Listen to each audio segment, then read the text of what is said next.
And so Ghana find themselves in a very dicey moment or dicey situation as far as the Women's Africa Cup of Nations is concerned. 3 points from 2 games, losing that game against Cameroon puts them in a very tricky position. I say tricky because, look, one more game to go. Ghana has 3 points. They sit second in Group D. Fair point, sit second. But certain things will need to improve if this team is to advance into the knockout stages of this competition. In as much as we've not seen so much from this team, yeah, they were able to get the 3 points against Cape Verde. Against Cameroon, they played well. They created chances, but then they were unable to score, and so they suffered defeat. And look, by the way, if you want to know the statistics involved in that, the last time Ghana won a second round group game, you would have to go back to 2008. That is a whopping 18 years since their last second group game or second round group game at the WAFCON. So it's a bit of concern. But then here are 3 things I feel the team or has contributed to how the team is doing, right? Certain players in this team haven't stepped up. A big problem for me. So in the last competition, you saw Chantel turn up. You saw Grace Asantua turn up. You saw so many players impress. One player who I have not really been impressed with, or many Ghanaians have not really been impressed with, is Chantal. She really needs to step up as far as this competition is concerned. That game against Cape Verde, in as much as Ghana won, she wasn't too great. Against Cameroon, I'm sorry, but certain loopholes in the game, yeah. And so she needs to step up. For a player who is comfortable playing on the left wing, her favorite has been in that number 10 role, and she has not made things stuck.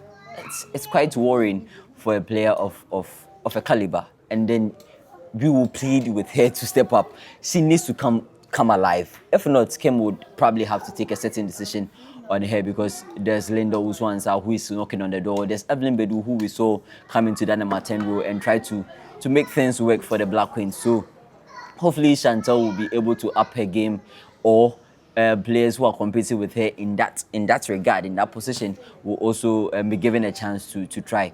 Another thing I thought has been worrying is the physicality as far as this team is concerned. They haven't really looked physically ready for this tournament, and they've been bullied when the game has traveled to the aspects where you need strength, you need aggression. It hasn't been there.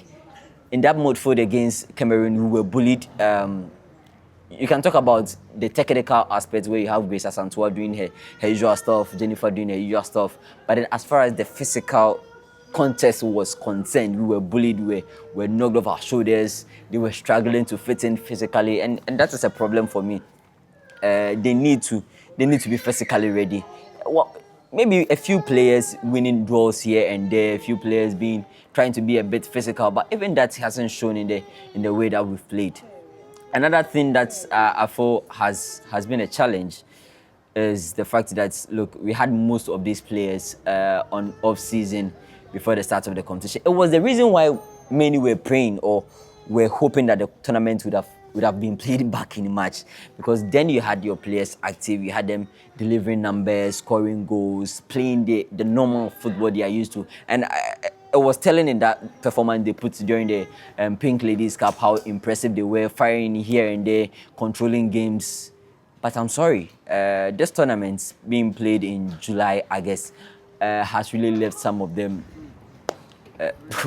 fighting for fitness, if you want to talk about it. And even the players who were playing in their games or who were playing in their leagues before the start of the tournament have not really had a chance to come into this game to have the impact. So I don't think they were much ready, in as much as they played certain friendly games. The tempo of the competitive games are telling, and I feel the fact that they were not playing the season, the fact that they were in off-season doing personal trainings has also contributed to the performance that we have seen. Having said that, I think the Queens need to do better. Their final game against Mali presents a lot of pressure to them. Yes, we know that a draw can be good enough to take them through, but if you're a Malian side who knows that only a win is the way to qualify to the next round, you come all guns blazing at this Black Queen side. So hopefully the Black Queens can correct their mistakes, rework certain things that have not gone their way, and then get the results as expected to travel into the quarterfinals of this competition. But for now, the top spots, the first position, is out of grab. And so, if anything, they will be leaving Casablanca to Rabat if they finish second. Yeah, worrying. But that is the situation they find themselves in.